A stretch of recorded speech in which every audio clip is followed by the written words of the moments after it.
Resize করে আমরা ডিজাইনটা নিয়ে আসছি। এখন আমরা এটাকে টুল পাথ করব। তো টুল পাথ করার আগে আমাকে যেটা করতে হবে, ডিজাইন রিলিফ পুরা পেস্ট করার পর আমাকে একটা ভেক্টর লাইন বানায় নিতে হবে। কোন অংশটাকে, হোল রিলিফে তো আর টুল পাথ করা যাবে না, পুরা রিলিফটাতে সাইডে বাজু আছে, পুরা অংশটাতে তো আর বিট চালানো যাবে না, বিট আমার চলবে শুধু এই অংশের ভিতর সাইডটা। তো আমাকে ভেক্টর লাইন বানায় নিতে হবে।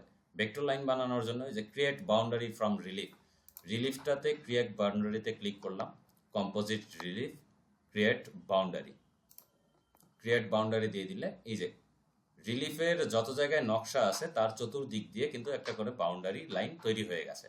তো বাউন্ডারি লাইন তৈরি হয়ে যাওয়ার কারণে আমার কিন্তু এখন বাউন্ডারিটা লাগবে জাস্ট মোটের উপর আউটলাইনটা, ভিতরের কোনো কিছুই লাগবে না। এটা হয়ে গেলে এখন আউটলাইনটা রেখে জাস্ট শিফট ধরে এটাকে মাইনাস করি, ভিতরের গুলো সবগুলা দিয়ে দিব ডিলেট। সবগুলো ডিলেট দেওয়াতে শুধু এটাই অবশিষ্ট থেকে গেল, আমার শুধু এটারই দরকার।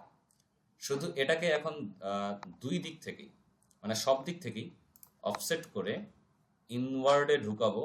3 মিলিমিটার ভিতরে ঢুকাই, 3 মিলিমিটার ভিতরে ঢুকায় অফসেট করে নিই পুরোটা। এখন চতুর্দিক থেকে 3 মিলিমিটার ভিতরে, মানে ডিজাইনের একটু উপরে আসছে। আমি বাইরেরটা ডিলিট করে দিই, বাইরেরটা ডিলিট করে শুধু এই লাইনটাকে ধরলাম, সিলেক্ট করলাম, চতুর্দিক থেকে 3 মিলিমিটার ভিতরে ঢুকছে, কিন্তু ডিজাইনের একটু উপরে আছে। এই যে ডিজাইনের একটু উপরে আছে, একটু উপরেই থাকবে।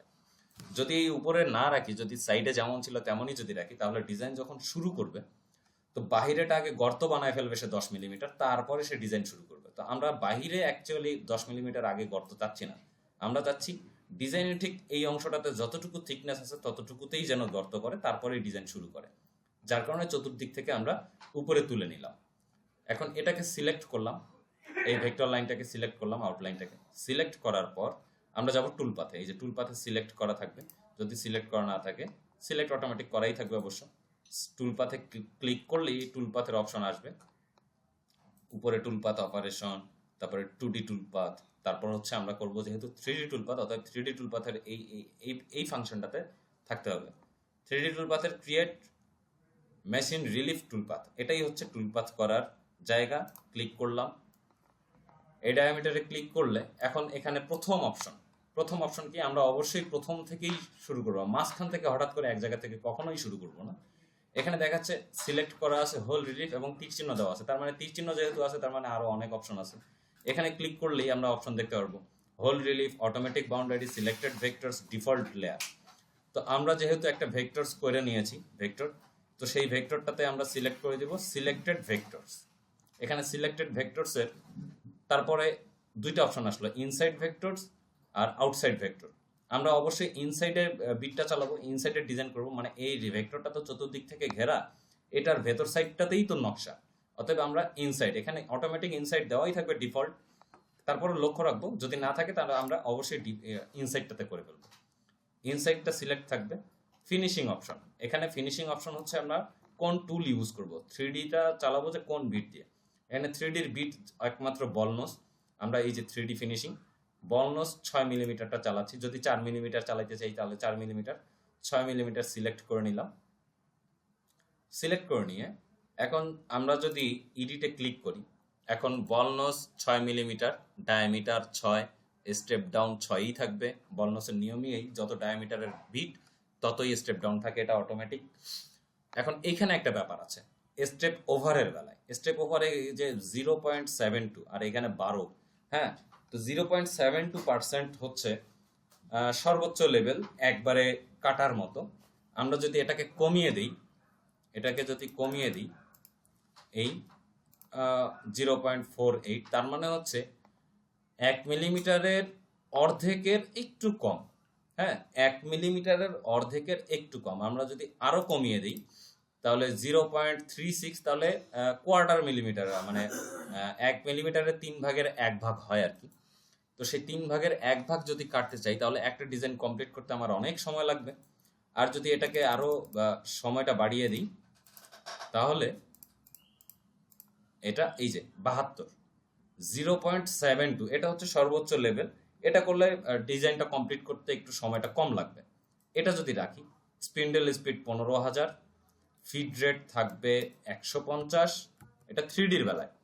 আর 2Dর বেলায় তো 100 এবং প্লান্স রেট থাকে 75।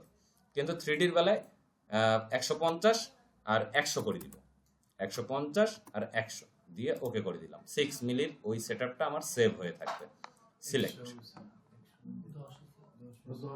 আচ্ছা, ওটা যদি 10 হয়ে থাকে আবার যাই ডিসিলেক্ট করি, সিলেক্ট করে ফেলে আবার বলনস 6 মিলি, এডিট, এখানে যায় 100 লিখে দিই, 100।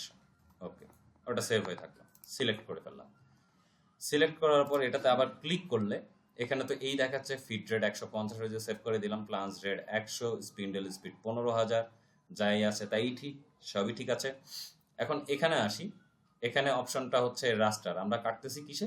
রাস্টারে। রাস্টার মানে হচ্ছে ডান বাম করে কাটবে। আর এখানে সিলেক্ট করলে রাস্টার আছে, স্পাইরাল আছে, স্পাইরাল ইনস, কনস্ট্যান্ট, 3D ইফেক্ট। আমাদের অন্য কিছু করার নেই, আমাদের জাস্ট রাস্টারে কাটবো, বলতে ঘষে ঘষে কাটবে সে।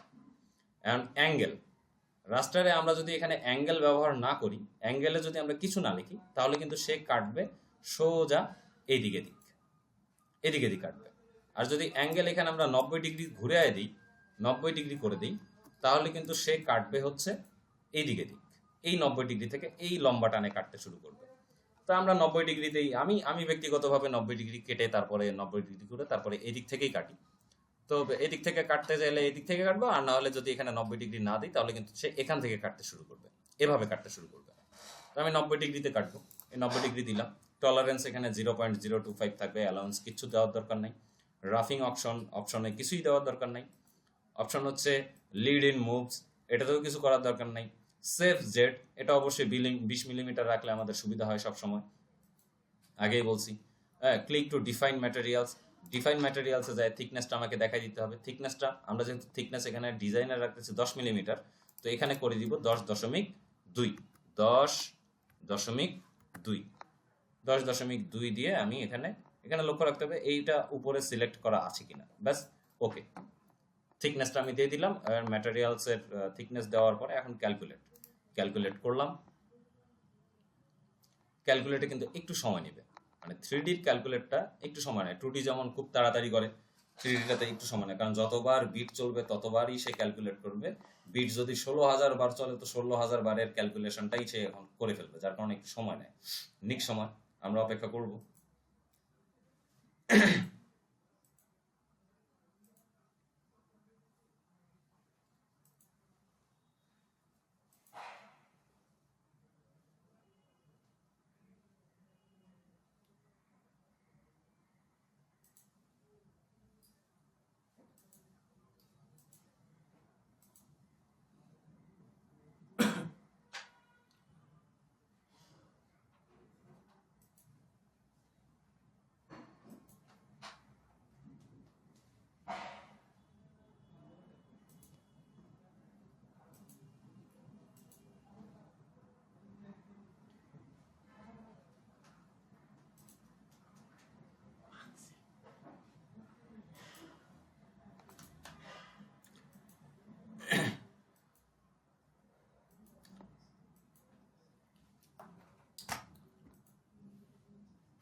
ক্যালকুলেশন কিন্তু শেষ করে ফেলছে, ওর ক্যালকুলেশন শেষ। এই যে লাল অংশ দেখাচ্ছে, তার মানে এই লালগুলো হচ্ছে বিটের দাগ এক একটা।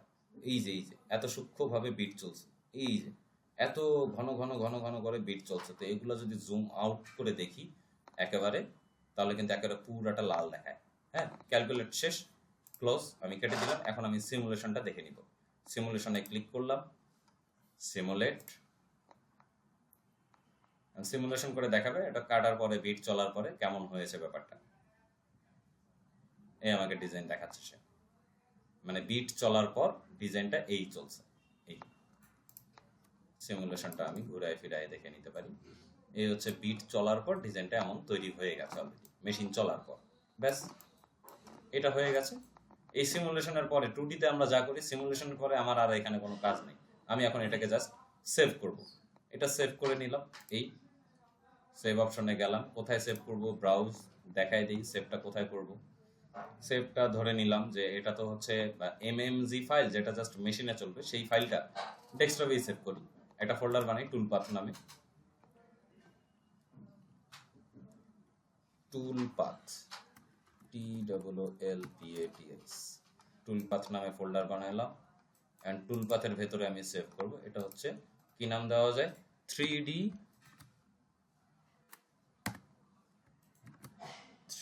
ডোর, 3D ডোর নামে সেভ করব আমি। এটা ওপেন দিলাম। এখন অবশ্যই এখানে machine file format model master 3 exist flat থাকতেই হবে, সেটা 2Dর ক্ষেত্র 3Dর ক্ষেত্র। তারপরে দিয়ে দিলাম সেভ। ব্যাস, ওটা সেভ হয়ে গেছে। ক্যান্সেল দিয়ে এটা এভাবে থাক। আমি যদি একটু চেক করে নিই, ডেস্কটপে যে টুলপাথ নামে ফোল্ডার বানিয়েছি সেখানে ঢুকলাম। ফোল্ডারটাতে ঢোকার পরে এই যে 3D ডোর নামে এই যে MMG ফাইলটা পেয়েছি। এই MMG ফাইলটাই জাস্ট মেশিনে নিয়ে ওই অরিজিন করে মেশিন প্লে করে দিব, তাহলেই কিন্তু হয়ে গেল, কাজ শেষ। 3D আমার প্লে হয়ে যাবে।